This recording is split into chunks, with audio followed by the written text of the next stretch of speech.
1981年6月27日，阿里·哈梅内伊来到德黑兰的阿布扎尔清真寺。那时的他还不是最高领袖，但已经是伊朗革命后迅速抬头的政治人物，也是神职界的璀璨新星。他走进清真寺，准备与会众交谈。就在现场，一名自称记者的人靠近，把一台录音机放到他面前，说要记录他的回答。表面上这是一场采访，实际上是一场处心积虑的刺杀。大约1分钟后，录音机突然发出异响，随即爆炸。爆炸把哈梅内伊炸成重伤，留下了永久性的损伤。他的右臂神经严重受损，几乎失去功能，颈部与声带也遭到不可逆的伤害。后来人们听他讲话，会发现他的声音长期偏轻偏弱，这并不是刻意的演技，而是那次爆炸留下的后遗症。他活了下来，而且从此更像一个被命运点名的人。多年以后，哈梅内伊成为了伊朗的最高领袖。从1989年开始，他就一直站在这个国家权力的最顶峰。问题是，当年到底是谁想对他下手？那一次爆炸又是怎样塑造了他的性格、他的恐惧以及他的判断，还有他此后几十年的统治方式？要理解今天的伊朗，绕不开这条线索。哈梅内伊出生在马什哈德，位于伊朗东北部的呼罗珊地区。关于他的出生日期，公开资料的说法并不完全统一。比较普遍的说法是他出生于1939年7月17日，也有资料记录为1939年4月19日。但不管是哪一天，有一点非常明确，他出生时的伊朗和今天完全是两个世界。那时候的国家仍以帝国形式存在，而今天的官方名称是伊朗伊斯兰共和国。这个转变本身就是他人生轨迹的底色。他的父亲贾瓦德·哈梅内伊是一名什叶派神职人员，家族姓氏来自伊朗阿塞拜疆省的一个村庄，叫哈梅内。这个姓氏不是凭空来的，而是带着地域和族群的烙印。按族群划分，他们属于阿塞拜疆族。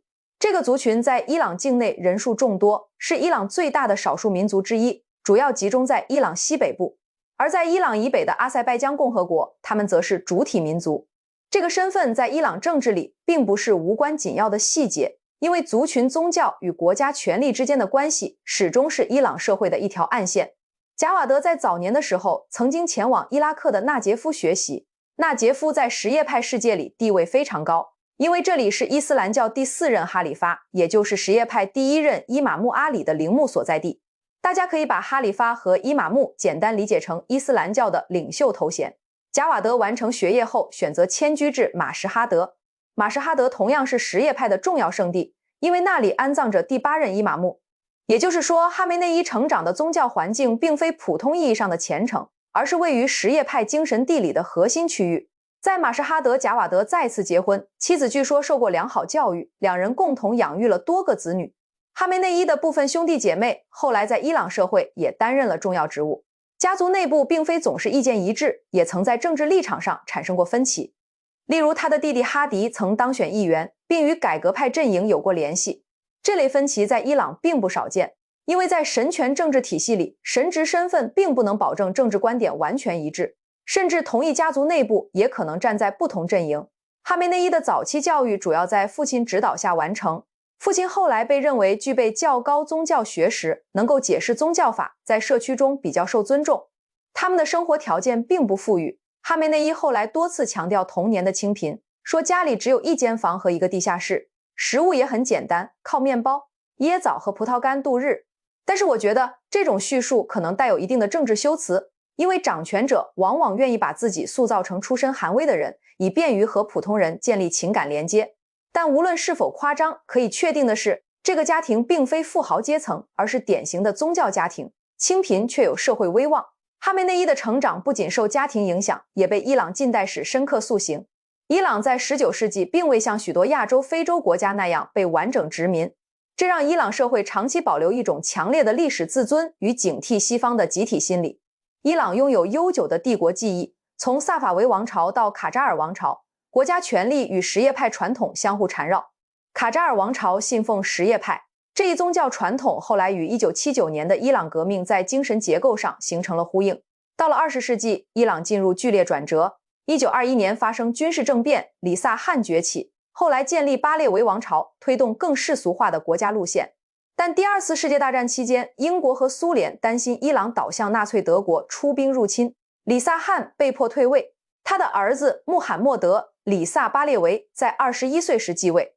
此后近40年，伊朗进入一种矛盾的状态。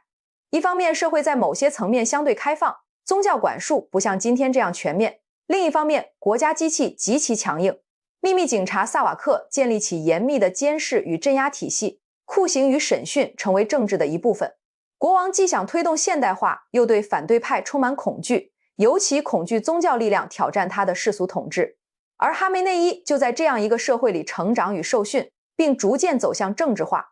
他后来的人生选择，他对权力的理解，他对安全与威胁的敏感，都能在这段时代背景里找到源头。20世纪50年代中期，哈梅内伊开始在马什哈德系统学习宗教。马什哈德之所以成为重要的宗教中心，是因为这里是第8位伊玛目阿里的安息之地，每年都有大量什叶派信徒前来朝圣，因此城市里聚集了许多学者和神职人员。在什叶派传统中，宗教学者之间存在着明确的等级划分，能够被尊称为阿亚图拉的人，通常意味着在宗教法学领域拥有极高的声望与权威。年轻的哈梅内伊渴望跻身这一体系，因此他也曾短暂前往伊拉克的纳杰夫求学。纳杰夫是什叶派世界最神圣的城市之一，因为第一任伊玛目阿里就安葬在那里。对于很多神职学生来说，那里几乎相当于宗教学术的中心。不过他在纳杰夫停留的时间并不长，很快又回到伊朗，并最终在库姆定居。库姆是伊朗最重要的宗教城市之一，大量宗教学院集中在这里。正是在库姆，他开始师从阿亚图拉霍梅尼。20多年后，这个人将成为伊朗伊斯兰共和国的第1位最高领袖。当时的霍梅尼已经逐渐在宗教界崭露头角，他不仅是一名学者，也越来越公开地批评国王的政策。几年之后，这种批评将演变成公开的政治对抗。1963年发生的事情成为整个伊朗现代史的重要转折点。那一年，伊朗国王启动了一项名为“白色革命”的改革计划。表面上看，这是一次现代化改革，包括土地改革、扩大教育、推动工业发展等内容。但在许多宗教人士看来，这些政策正在瓦解伊朗传统社会结构，也意味着国家正在进一步向西方靠拢。其中最具争议的是土地制度改革，它直接动摇了传统的根基，即地主阶层和宗教机构的经济基础，因此很快就引发了强烈的反弹。霍梅尼在这一时期变得非常激进，他公开谴责国王以及支持国王的西方国家，尤其是美国。1963年6月，霍梅尼被逮捕，这一举动立刻在全国范围内引发了抗议浪潮。抗议活动迅速升级，规模不断扩大，政府随即出动军警进行镇压，事件造成了大量的人员伤亡。对于许多宗教人士而言，这次事件的发生成为了他们彻底转向反对国王的重要转折点。国王最终做出了决定，采取更为彻底的办法来解决问题。1964年，霍梅尼被强制流放出境，他先被送到土耳其，后来转往伊拉克，在那里生活了多年。到了70年代末，他又搬到法国。虽然霍梅尼人不在伊朗国内，但他逐渐成为反对国王的象征人物，越来越多的流亡者围绕在他身边。哈梅内伊没有离开伊朗，尽管他支持霍梅尼的思想，也认同他的政治立场，但他选择留在国内。他离开了库姆，回到了家乡马什哈德，一方面继续从事宗教活动，一方面照顾年迈的父亲。哈梅内伊的父亲当时一只眼睛已经失明，家庭需要有人照料。这个决定在后来产生了重要影响，因为他没有接受过系统完整的宗教学术训练。在许多传统神职人员看来，这就意味着他的资历背景还不足以让他跻身最高层宗教权威的行列。多年以后，当他登上最高领袖之位时，这一点曾引发不少争议和讨论。在60年代到70年代那段时期，哈梅内伊逐渐参与到反对国王的宗教网络之中。他不仅发表演讲，还参与出版和翻译工作。其中一次比较有影响的行动是他参与翻译埃及思想家赛义德·库特布的著作。库特布是穆斯林世界极具争议的人物，他的思想强调通过宗教革命推翻世俗政权。这些思想后来影响了许多伊斯兰主义组织。哈梅内伊为该书写下序言，并明确表达一个观点：未来属于伊斯兰。这样的立场自然引起了国王政府的注意。国王的秘密警察萨瓦克开始密切关注他。接下来几年，他多次被逮捕，每一次通常会被关押几个月，然后被释放了出来。之后他又继续在各地发表演讲，批评国王的统治方式。这样的循环持续了很多年。其中最长的一次拘押发生在1975丹，从那一年的1月一直到8月，他被关押在德黑兰。几乎处于完全与世隔绝的状态，家人甚至完全不知道他的情况。直到他后来获释之后，他才重新回到公共活动中。与此同时，他的个人生活也在继续。60年代中期，他结婚了，妻子名叫曼苏尔·胡贾斯特·巴盖尔扎德。他一直保持非常低调的生活，即使后来丈夫成为国家最高领导人，他几乎从不公开露面。关于他的照片也极少在外界流传。在一次罕见的采访中，他曾提到，在婚姻刚开始时，两人就讨论过丈夫可能会被政府逮捕的问题。他说自己接受这种命运，也准备承担维持家庭的责任。他们一共有6个孩子，4个儿子和2个女儿。即便在伊朗革命之后，这个家庭依然过着比较朴素简单的生活。这一点经常被官方拿来举例，说明他们并不追求奢华的生活。与此同时，伊朗国内的政治氛围正在急剧恶化。到了70年代后期，对国王统治感到不满的人越来越多。经济问题、政治压制，再加上文化冲突，全都搅和在一起，使社会变得越来越紧张。1978年，抗议活动在全国各地爆发，政府镇压了示威活动，造成了大量人员死亡。局势不断升级，那一年8月发生的一起事件更是震动全国。阿巴丹的一家电影院突然起火，建筑被封锁，数百人被困在里面无法逃生，最终导致超过400人丧生。直到今天，关于这场火灾的责任归属依然存在争论，但当时很多老百姓都觉得政府应该背这个锅。这把反对的火苗烧得更旺了，局面很快就控制不住了。国王开始觉得自己的宝座有点坐不稳了。就在这个节骨眼上，他给伊拉克政府施压，想把霍梅尼给撵走。由于霍梅尼在邻国展开活动，令王室感到极度不安。最终，霍梅尼离开伊拉克，前往法国。1979年1月，伊朗局势彻底爆发，数十万示威者涌上街头，军队内部也开始出现动摇。健康状况恶化的国王最终在1月16日离开了伊朗，这实际上等于放弃了统治。当时一个秘密成立的革命机构正在幕后运作，它被称为伊斯兰革命委员会，多年之后才被披露，哈梅内伊也是成员之一。这标志着他已经进入革命核心圈层。2周后，霍梅尼从法国返回德黑兰，机场聚集了大量欢迎的人群。接下来的10天时间里，旧政府迅速瓦解。到了2月11日，革命基本成功。这一天后来被视为伊朗革命结束的标志。但革命胜利之后，一个新的问题立刻出现：新的国家究竟会是什么样子？因为反对国王的力量并不只有宗教人士，参与革命的阵营非常复杂，其中包括神职人员、伊斯兰组织与世俗政治人物，甚至还包括左翼势力。所有这些群体都渴望在新国家中占据一席之地。接下来的1年其实就是一场激烈的权力争夺战。很多人心里盼着能建立一个类似西方的民主制度，无非就是把国王给换掉。但随着时间推移，霍梅尼和他背后的神职集团逐渐掌握了实权，其他派别逐渐被边缘化。到1979年底，新的体制基本确立，伊朗伊斯兰共和国正式出现，而霍梅尼成为最高领袖。伊朗伊斯兰共和国建立之后，新的政权很快开始重组国家结构。围绕霍梅尼的宗教集团逐渐掌握了关键权力机构，其中包括革命委员会、司法系统以及安全力量。在这一阶段，哈梅内伊也开始进入国家政治的中心。他参与创建了伊斯兰共和党，这个政党在革命后的几年里几乎主导了整个国家的政治，同时也负责清理仍然效忠旧王朝的军官和官员。革命刚刚成功的时候，新政权其实并不稳固，内部存在各种派系斗争，外部也面临压力，因此政治气氛相当紧张。就在这种背景下，1981年6月27日的暗杀事件发生了。那天，哈梅内伊来到德黑兰的阿布扎尔清真寺与民众见面。当时他既是议会议员，也是德黑兰州5剧里的重要人物，政治影响力正在迅速上升。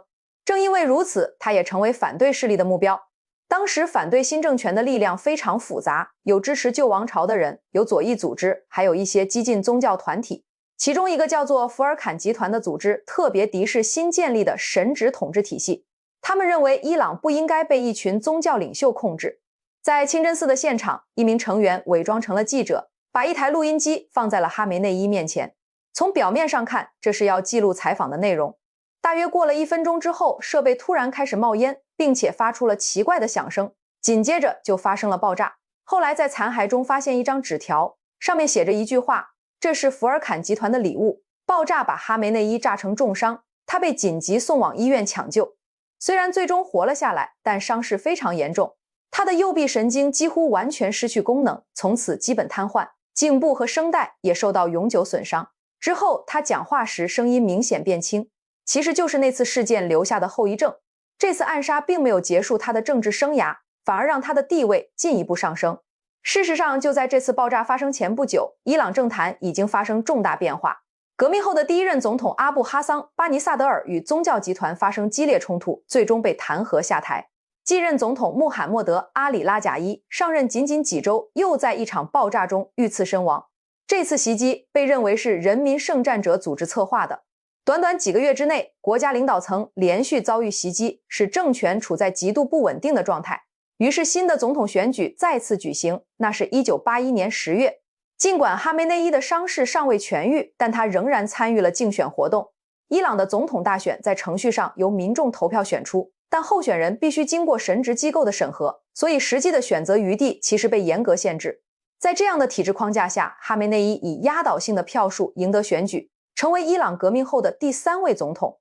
他的总统任期长达8年之久，直到1989年才宣告结束。在这段漫长的岁月里，伊朗所面临的最严峻挑战便是与伊拉克之间的那场战争。其实早在他当选总统之前，战火就已经点燃。伊拉克的领导人萨达姆·侯赛因心里直打鼓，生怕伊朗的革命浪潮波及自家地盘。于是在1980年9月，伊拉克突然发动了对伊朗的入侵。萨达姆原本希望通过一场速战速决的战争来削弱伊朗的实力，但战局很快便失去了控制。伊朗方面抵挡住了伊拉克最初的猛烈进攻，并逐渐将战场反推到了伊拉克的境内。这场战争持续了将近8年之久，成为了20世纪中东地区最血腥的冲突之一。在这场漫长的战争中，交战双方都付出了极其惨重的代价，死亡人数被认为超过100万人。萨达姆后来甚至使用了化学武器。等他意识到战争无法迅速获胜时，已经陷入泥潭。1982年之后，伊拉克开始寻求停火。伊朗内部其实也有人支持结束战争，其中就包括哈梅内伊。但在当时的政治环境下，主张继续战争的力量更强，所以和平谈判一直没能顺利进行。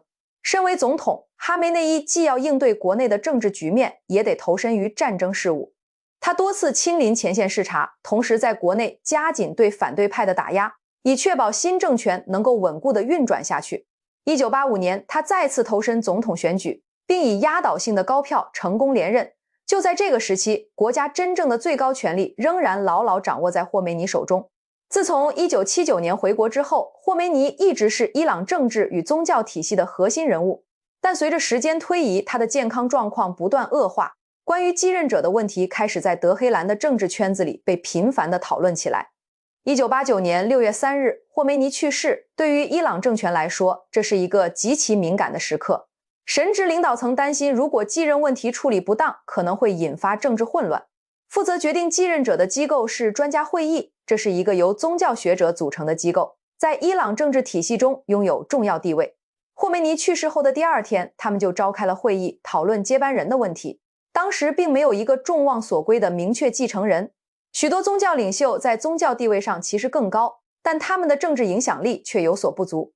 会议上也有人提出，干脆取消最高领袖这个职位，改为由集体来领导。不过这个想法很快就被否决了。最终，会议选择了一个折中的方案。尽管哈梅内伊的宗教学术资历并不算特别突出，但他在政治上经验非常丰富，同时也得到了一些关键人物的支持。有传闻说，霍梅尼晚年曾暗示过由哈梅内伊接班，不过这一点始终没有得到官方的正式确认。经过投票，哈梅内伊以明显优势当选为伊朗第2任最高领袖。那一年他50岁。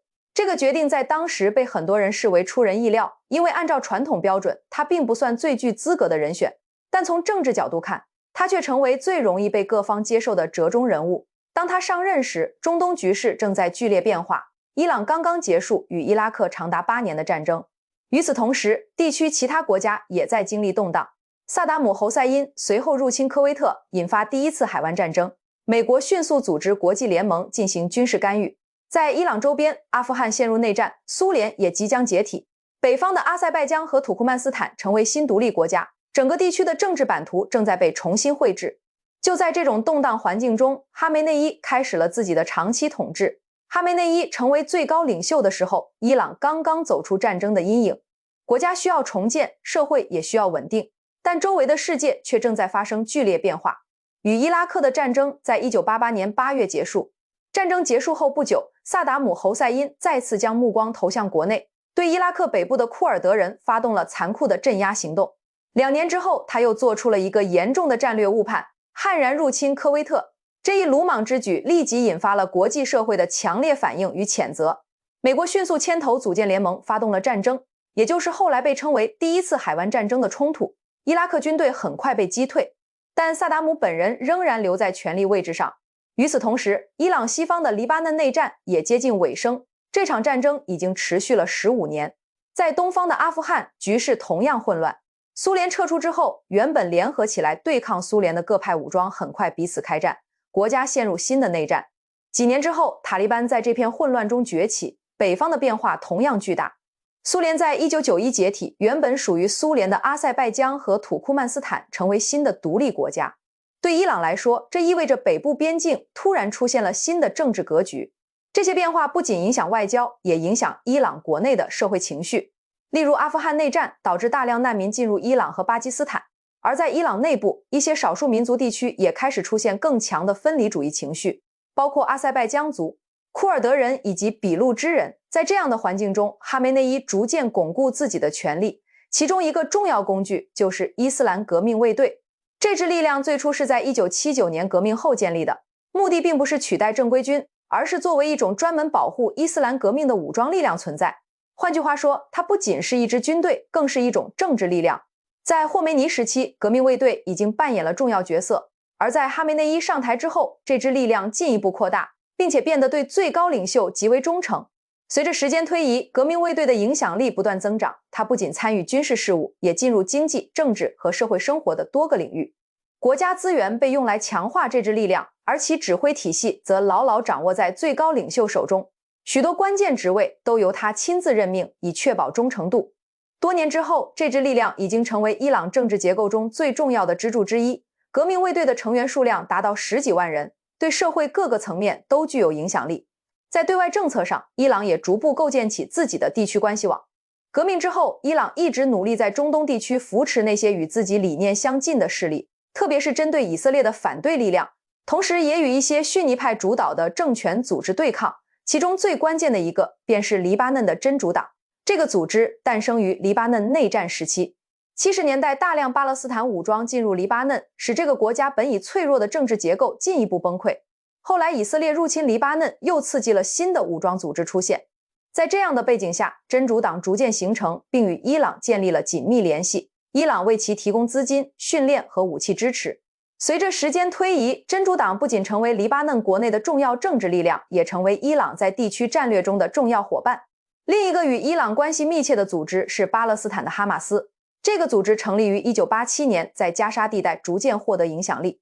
虽然哈马斯属于逊尼派，而伊朗是什叶派国家，但在对抗以色列的问题上，双方形成了合作关系。伊朗向哈马斯提供资金和支持，而其他一些地区国家也对其有所援助。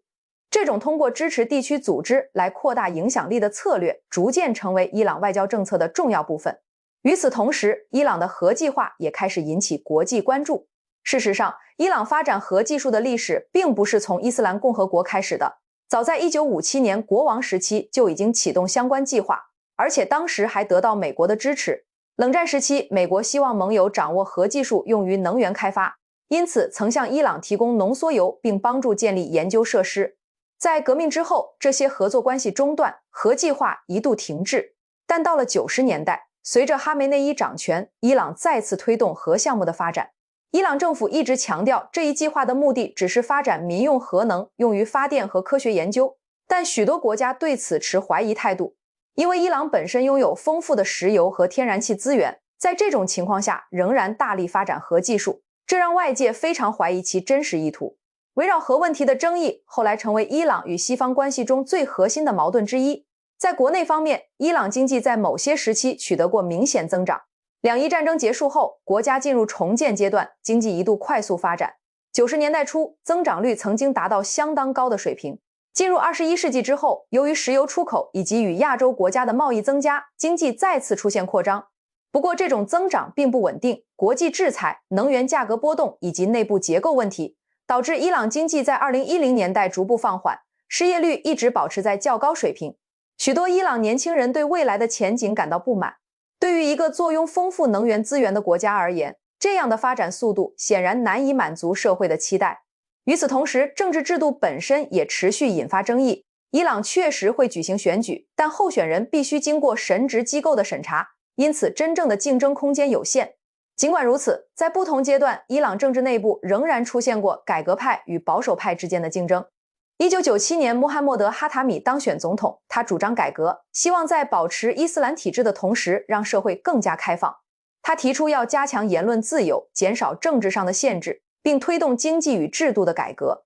哈塔米在2001年再次赢得选举，连续执政了8年，这段时间常被称为伊朗的改革时期。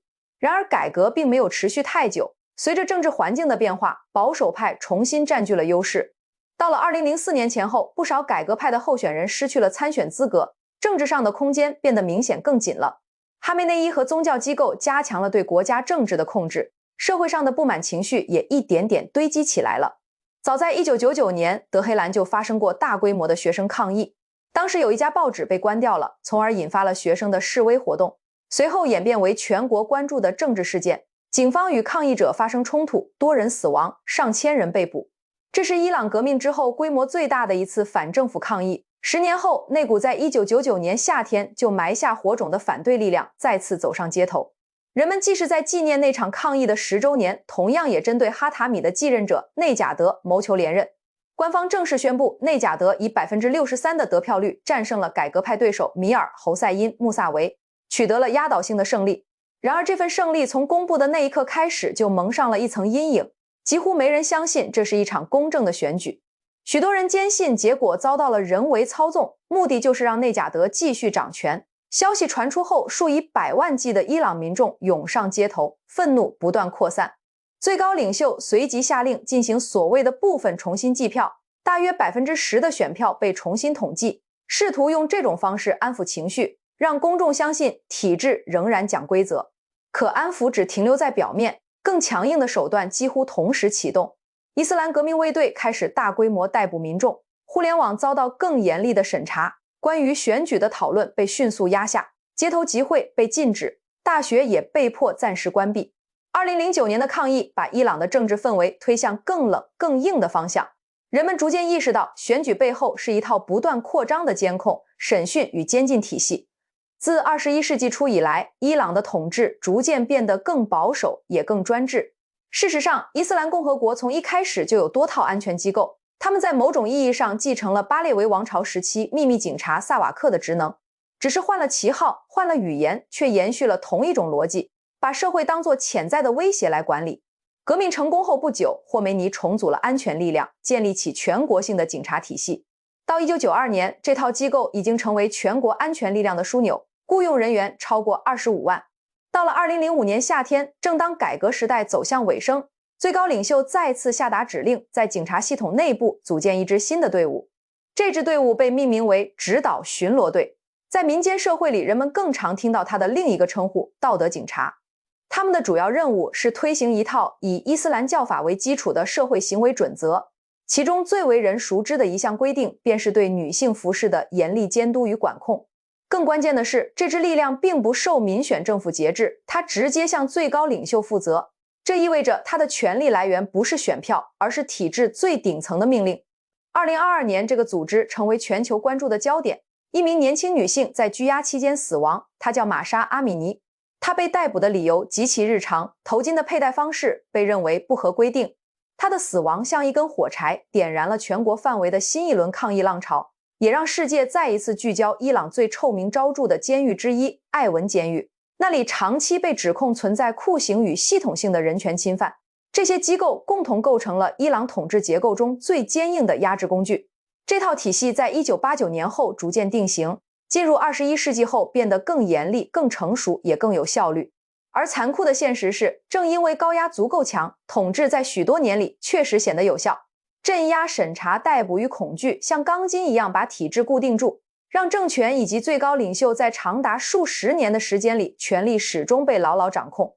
2011和2012年发生的那些事，把这种高效展现得淋漓尽致。2010年12月，一场后来被称作阿拉伯之春的政治风暴席卷而来。从突尼斯开始，一位名叫穆罕默德·布瓦吉吉的年轻人，为了抗议腐败与专制统治，在街头引火自焚。这一瞬间引发连锁反应。到2011年春天，抗议浪潮席卷北非和中东，突尼斯、利比亚、埃及的政权先后倒下，叙利亚则坠入一场漫长的内战，许多国家都出现不同规模的示威与动荡，伊朗当然也被波及。2011年2月14日被许多人称为愤怒之日，成千上万的示威者涌上德黑兰街头，表达对神权政府保守路线的不满。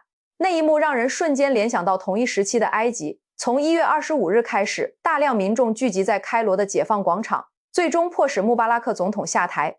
但伊朗的最高领袖显然不打算让类似的剧本在德黑兰重演。革命卫队与其他安全力量迅速进驻街头，以强力手段压制抗议。据称，黎巴嫩真主党的武装人员也参与其中。此后，尽管全国各地在2011年3月仍有零星行动，2012年2月也有人试图借周年纪念再次发起运动。但阿拉伯之春始终没有在伊朗真正发展成能够撼动政权的力量。在最高领袖的统治下，伊朗对国内稳定和社会控制的执念，并不只是出于权力本能，也与他长期处在高压的国际处境有关。自伊朗革命之后，美国成为伊朗最主要的敌人之一，尤其在德黑兰美国大使馆人质危机之后，两国关系几乎彻底破裂。与此同时，伊朗也把自己定位为中东地区反对以色列的核心力量之一。如果仔细观察，会发现伊朗的外交姿态也存在一个明显分界点。第一次海湾战争时期，伊朗对周边局势极为谨慎，它既要面对伊拉克，又要观察中东和中亚的重塑。进入21世纪之后，美国先后在2001年与2003年入侵阿富汗和伊拉克。伊朗高层虽然公开谴责2001年9月11日的恐怖袭击，但同时也强烈反对美国随后发动的战争。在他们看来，如果美国在阿富汗与伊拉克取得彻底胜利，下一个被锁定的目标很可能就是伊朗。但现实很快变了，美国陷入漫长而昂贵的反叛乱战争，付出巨大代价，最终在阿富汗与伊拉克都以并不体面的方式撤出，这让伊朗看见了空间，也更坚定地推进它的地区布局。奥巴马执政时期，伊朗与美国的关系一度出现缓和迹象，但伊朗人通过代理力量在中东与以色列进行长期的影子战争。2006年夏天，黎巴嫩真主党与以色列爆发持续5周的战争，冲突中有数千枚导弹被射向以色列，而这些武器被认为与伊朗的支持密切相关。此后，从2008年至2021年之间，在加沙地带，哈马斯与以色列之间再度爆发了4次激烈的战争，中东的战火一次又一次的重新燃起。2014年，一场新的动荡席卷而来，这为伊朗提供了一个更大的舞台，也得益于也门内战随即爆发。也门地处阿拉伯半岛的西南部，直到1990年才最终实现了统一。在此之前，它长期处于分裂状态，部分地区曾受英国殖民统治，因为这里扼守着红海的咽喉要道，战略地位极其重要。国家统一之后，部落之间的矛盾、政治派系的争斗，再加上经济上的困难，让这个国家一直动荡不安。最终在2014年，战争全面爆发。一方是原来的政府军力量，另一方则是胡塞武装组织。这个组织属于什叶派的一个分支，并且得到了伊朗方面的支持。原政府的一部分成员逃往了沙特阿拉伯，在沙特以及部分西方国家的支持下，他们继续坚持作战。事实上，伊朗早在2009年就已经开始向胡塞武装提供武器和物资援助。在冲突扩大之后，也门逐渐演变成了一场代理人战争。这场战争的背后是伊朗与沙特之间的地缘政治较量，就像一场区域性的冷战，双方都渴望成为伊斯兰世界最具影响力的主导力量。到了2024和2025年，两国关系出现了一定程度的缓和，但中东的整体局势却变得更加复杂。从黎巴嫩乃至更广泛的地区，冲突在不断升级。也门战场上，胡塞武装在整体上占据优势地位，长期掌控着首都萨那以及周边的大片区域。正是由于掌握了这种战略要地，伊朗才得以对红海的航行安全构成威胁。这种影响甚至波及到了苏伊士运河，这条全球最关键的航运通道之一。也门战争也把一个更深层次的问题推到了台前：伊朗在中东究竟处在怎样的位置？伊朗以什叶派为主，而中东多数国家以逊尼派为主，这是一道天然分界。民族结构也不同，多数中东国家以阿拉伯人为主体，而伊朗以波斯人为主体。语言上，伊朗使用波斯语，多数邻国使用阿拉伯语。历史上这些差异让伊朗在中东一直带着一种局外人的气质，这不是最高领袖个人政策创造的，而是几个世纪前就已经形成的结构性现实。但最高领袖的外交路线并没有刻意去消解这种隔阂，反而常常让矛盾更尖锐。伊朗与北方邻国阿塞拜疆长期紧张，其中一个原因是阿塞拜疆与西方保持密切联系。伊朗高层也公开谴责阿联酋推动与以色列关系正常化，批评其社会过于西方化。胡塞武装对阿联酋发动袭击，也加剧了地区紧张局势。不过，伊朗在海湾地区也并非没有伙伴。卡塔尔与伊朗共同拥有世界最大的天然气田之一，阿曼长期保持中立，也与伊朗维持着稳定的关系。伊拉克的情况则更为复杂，两国曾是死敌，尤其在两伊战争时期，但随着美国结束占领伊拉克，什叶派政治力量崛起，两国关系出现明显改善。为了弥补在阿拉伯世界盟友不多的现实，伊朗也积极拓展与大国的合作，尤其与俄罗斯与中国加强联系。同时，伊朗依然是石油输出国组织里的重要一员，并且与中亚多个前苏联国家保持着日益紧密的双边关系。它并不像某些说法里描述的那样完全与世隔绝，但外界之所以常常把伊朗看作一个被孤立的国家，一个关键原因就是长期的经济制裁。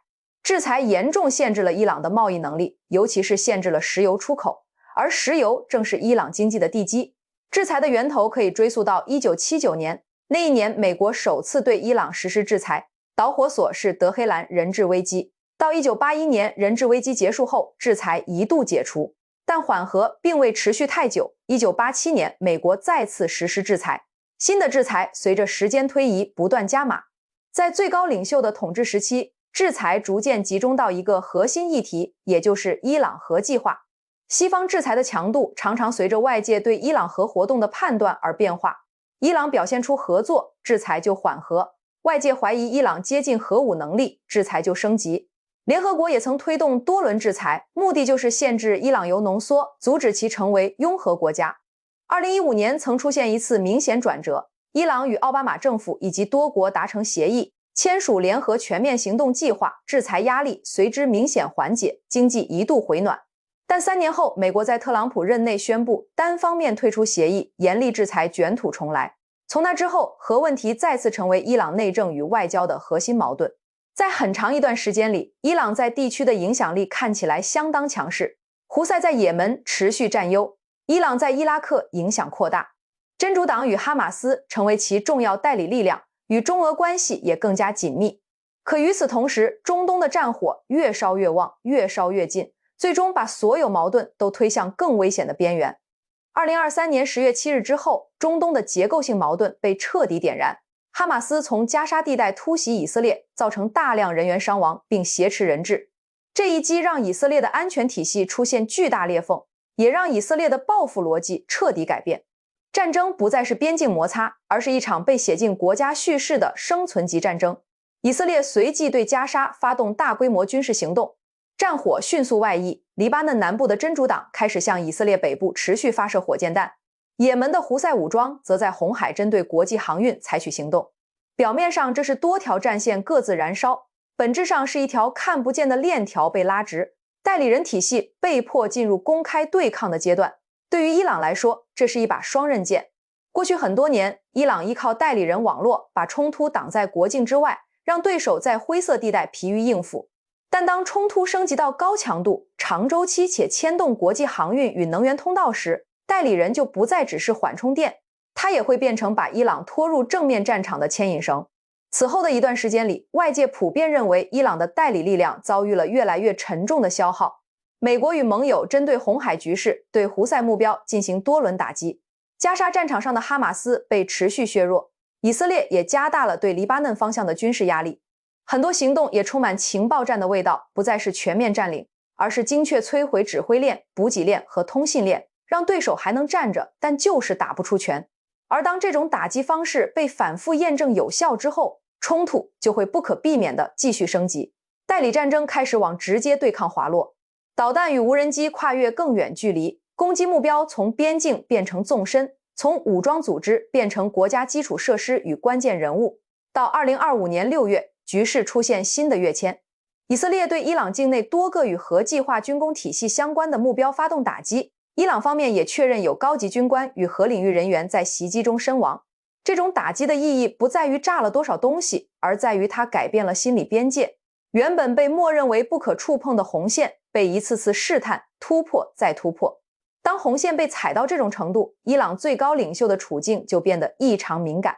因为在伊朗的权力结构里，最高领袖不仅是政治最高点，也是整个体制合法性的象征。一旦象征动摇，所有机构都会连锁震荡。